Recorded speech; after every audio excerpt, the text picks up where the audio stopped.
Welcome to Holy Spirit Broadcasting Network TV. I'm your host, Pastor Edna Fernandez. Welcome to the show for such a time as this, founded on Esther 4:14, where today we'll be speaking on grief. Grief, living a peace with loss. And I'm going to be reading out of this book by June Hunt, where it's Grief, Living a Life with Loss, Hope for the Heart, June Hunt. Where many people are suffering with grief, due to loss of loved ones, family members, husbands, wives, children, and so on, family members, people that they love dearly, people that they're very close to. It could be friends, aunts, uncles, nieces, nephews, great-grandchildren. The list just goes on and on. So, grief of a lost loved one.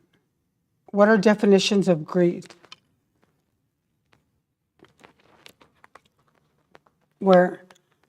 Who has not questioned the reasons for pain and suffering in this world? Certainly, some people will have become hardened by their losses, while others have become softened. God uses their grief to cultivate in them tender, understanding hearts. Only days before his own death, Jesus traveled to the grave of Lazarus to comfort his two sisters and their loss. Jesus was not only deeply moved in his spirit, but he was also weeping with Mary and Martha. It may seem paradoxical that Jesus, the Son of God, the one who turned water into wine, the one who multiplied the loaves and fishes, the one who raised Lazarus from the dead, could not avoid grief in his own life. But the prophet Isaiah foretold that Christ, the coming Messiah, would be a man who would understand grief well, for indeed he was a man of sorrows and acquaintance with grief, Isaiah 53:3. So when we talk about grief and loss, painful emotions, sorrow, hurting, the brokenhearted, and we ask ourselves, what is grief? Grief is a painful emotion of sorrow caused by the impending loss of anyone or anything that has deep meaning to you. Be merciful to me, O Lord, for I am in distress. My eyes grow weak with sorrow, my soul and my body with grief. Psalms 31:9. When we lose someone, we're in distress. Our heart is aching. It's in pain. It's broken. Where we grow weak, in the sorrow, in our soul. Grief begins in the heart as a natural response to a significant unwanted loss. Grief will come at the most unexpected times, that we endure loss. We never know, for tomorrow's not promised for anyone. We know that from experiencing losses. I remember 14 years ago, it's going to be this month, 14 years ago, where my mom started getting sick. She couldn't hold down her food. She had a pain in her stomach, but we never expected it to be cancer. She was pretty healthy. She did have a diagnosis, but that's not even what she died of. All the years that she was sick, and her body was diseased, we never thought that she would have cancer of this form. So here she couldn't hold down her food just like overnight. She couldn't taste the food. It didn't taste like anything. She had a pain in her stomach. They kept doing tests. They couldn't find nothing. Then she finally had like her more serious physical, where they really were going to test. And then they found out that she had cancer, and it was terminal, and they gave her 30 days to live.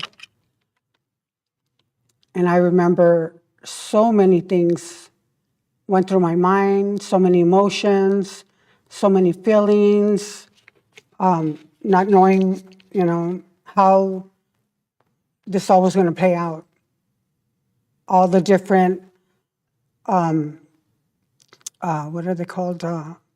All the different, I forget what it's called.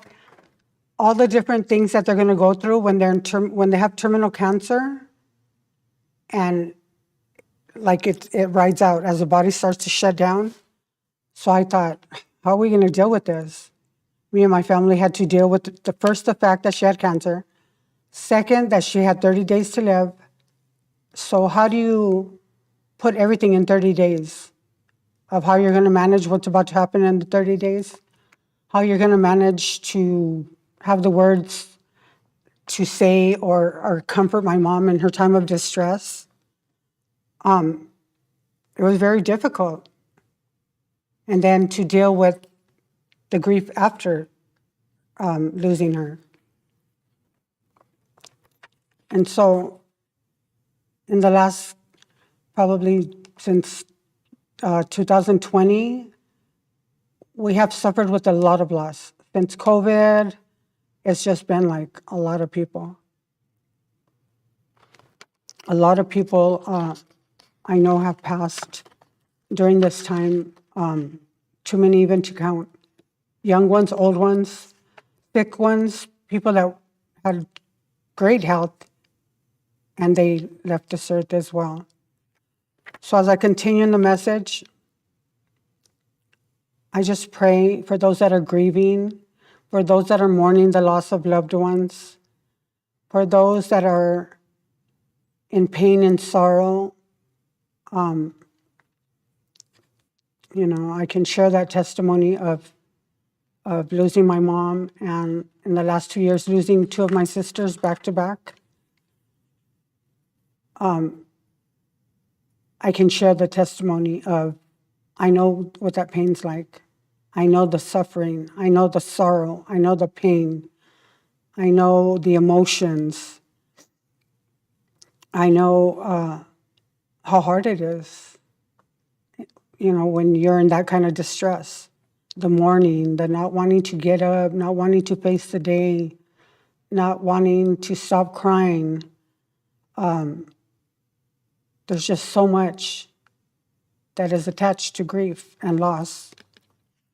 And we will all deal with that. Unfortunately, we have to deal with grief. And so I pray that this message would bless you. I pray this message would help you, as it's been helpful even in my own grief and my own sorrow and the loss of my mom and my sisters. So those of you that have recently lost loved ones, I pray that this would help you. I pray that you will be comforted. I pray the Lord give you strength for each day. So as I continue on what is grief, grief begins in your heart as a natural response to a significant unwanted loss. Grief is a God-given emotion that increases with knowledge about the sorrow of life. The wiser you are about the grief that people experience, the more you yourself will grieve. With much wisdom comes much sorrow. The more knowledge, the mere grief.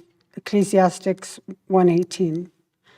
In the New Testament, the Greek word lupai means pain of the body or mind. When Jesus told his disciples he would soon be betrayed and killed, they were filled with grief. Matthew 17:23. The disciples were grieved because Jesus said, I'm going to leave soon. What is mourning? Mourning, also called grieving, they go hand in hand. It's a process of working through the pain and sorrow that follows a significant loss. Joy is gone from our hearts. Our dancing has turned into mourning. Lamentations 5:18.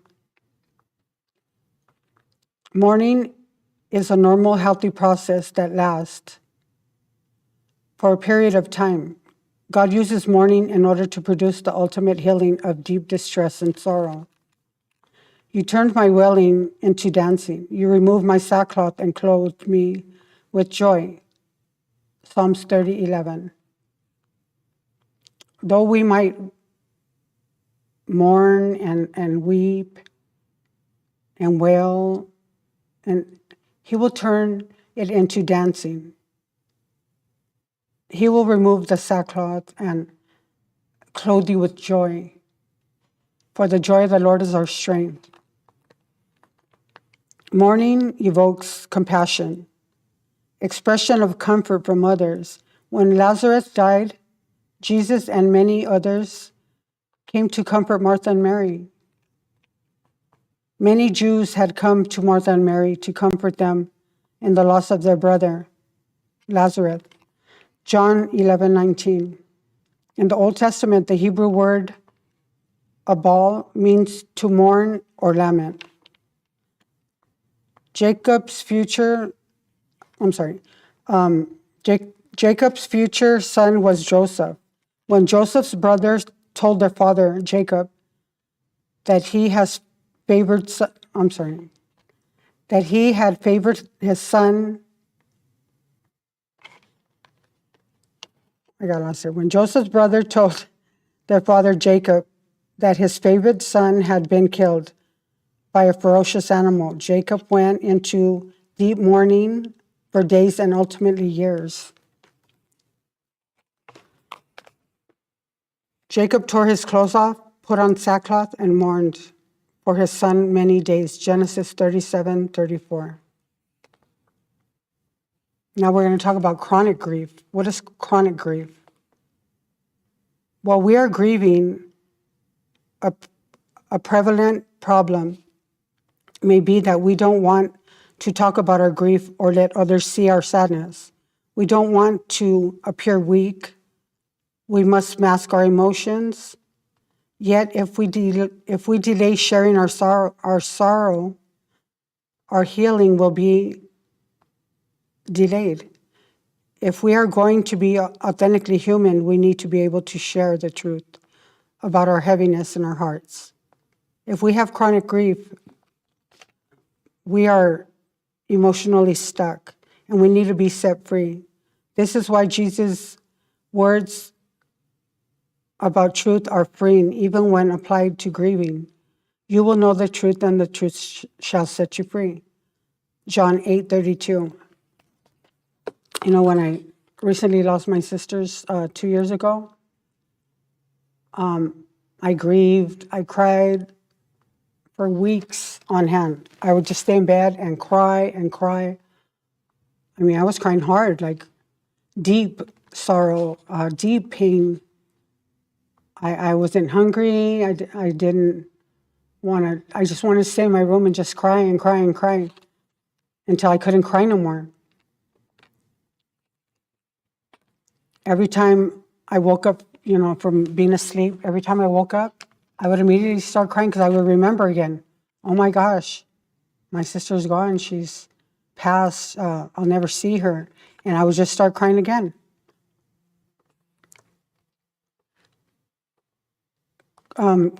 Chronic grief or incomplete grief is an unresolved emotion, sorrow experienced over a long period of time as the result of not accepting the significant loss or not experience closure of that loss.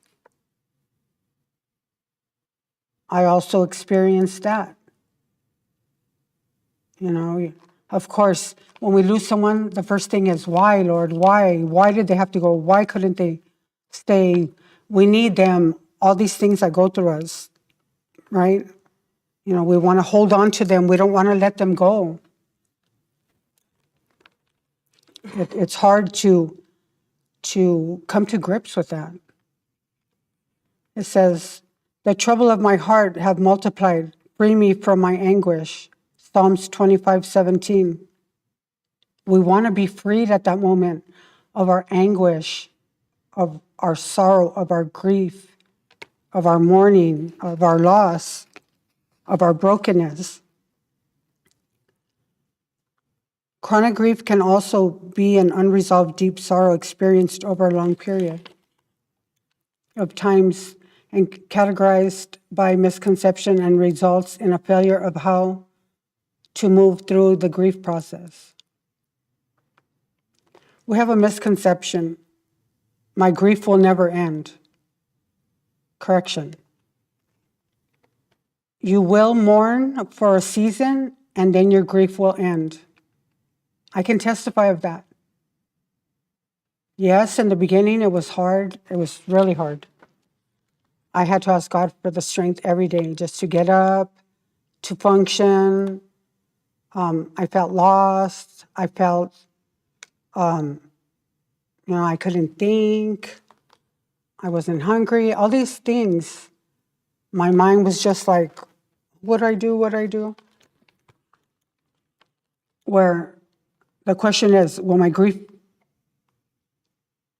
grief will never end. It will. Everything is only for a season. I can testify on that. It's only for a season. You will mourn for a season and then your grief will end. There is a time to mourn and a time to dance. Ecclesiastes 3:4. If I cry, I'm not strong. Correction. Jesus was strong, yet he wept after Lazarus died. Jesus wept, John 11:35. King David was strong, yet he and his men wept after Saul and Jonathan died. They mourned and wept and fasted till evening, and Saul and his son Jonathan. That's 2 Samuel 1:2. If I feel deep sorrow, I must not be trusting God. No, Christ the Messiah never failed to trust God, the Father. Yet he was called a man of sorrows. He was despised and rejected by men, a man of sorrows, and familiar with suffering, Isaiah 53:3.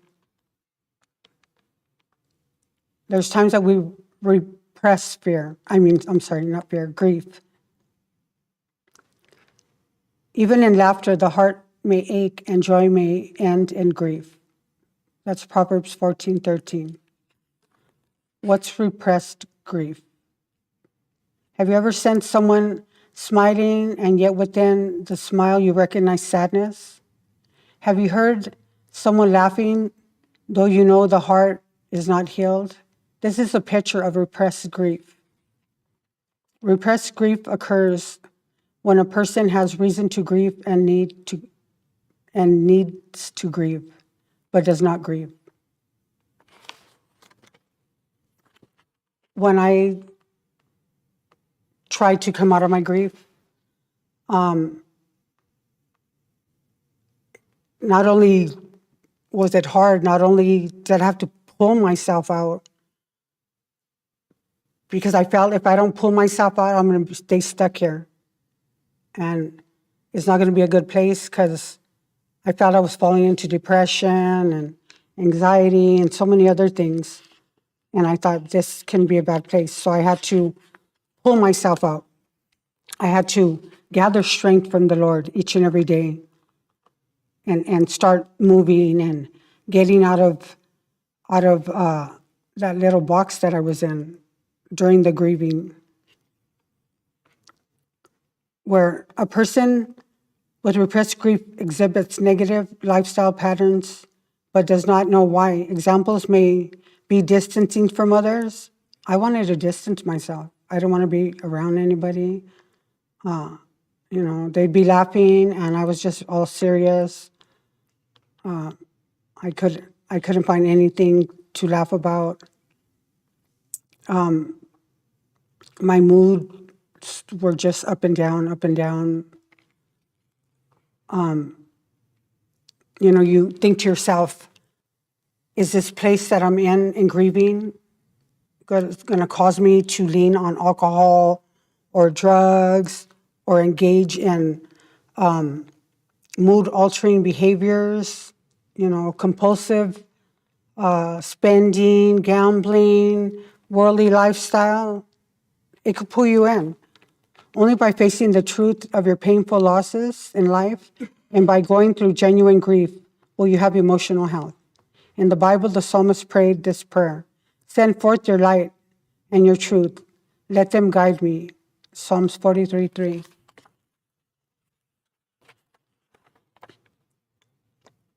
Where there's not a timeline.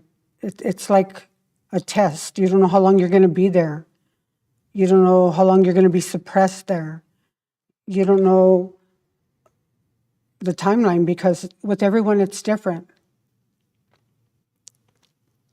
Where, it could be not only deaths of loved ones, it could be pets, loss of friendships, broken engagements, abortions, marriage, relocation, miscarriages, infertility, the empty nest, rejection, separation, divorce, job loss, new job, illness, injuries, financial loss, retirement. For kids, some is changing schools. Some, it's a birth of a child. There's so many things: abandonment, divorce of parents, failures, false accusations, unmet goals, unjust criticism, unrealistic dreams. Those are some of the masks of pain, but we could get through it through prayer. You could have sold your house and bought another house, but you're grieving the loss of the house that you let go for the new house. And you can't even enjoy the new house because you're so focused on the old house or what you lost in the past. Heal me, O Lord, and I will be healed. Save me, and I will be saved. For you are the one I praise. Jeremiah 17:14. I had to learn in that time, in that season of my grieving, of my mourning, that I had to praise God no matter what. That I had to just thank Him for today and thank Him for what still remained. Where there's a time to speak, Ecclesiastes 3:1-7. Deepen your dependency on the Lord to set your emotional anguish free. In my anguish, I cried to the Lord, and He answered me by setting me free. Psalms 118:5. I'm going to say a little prayer here. Oh, Father, I come to you as a child for help. Calm my heart. Enable me to see what I need to see. Make me aware of my need for healing and show me your truth. Bring to my mind any buried pain, surface any hidden hurt, and the exact circumstance that caused it. I pray that you would help my wounds, help my wounded heart to heal. I know you have the power to make me whole. I am willing to face whatever you want me to face so that I can be set free. In your holy name, I pray in Jesus' mighty name. So we can overcome it. Will the pain be there? Yes, it will. Will the grief come up periodically? Yes. Yes, they will. It doesn't just go away. Memories will pop up when you least expect them. But just cherish the memories that you have with your loved ones. You know, remember the good things. Don't dwell on any past hurts or anything that could hold you still captive. Release it. Forgive them. This way it doesn't hold you back. And continue to pray and ask God for strength daily, for He will turn your mourning into dancing, and He will give you joy. For the joy of the Lord is your strength. I pray that this was helpful. I pray that you are blessed, and thank you for watching.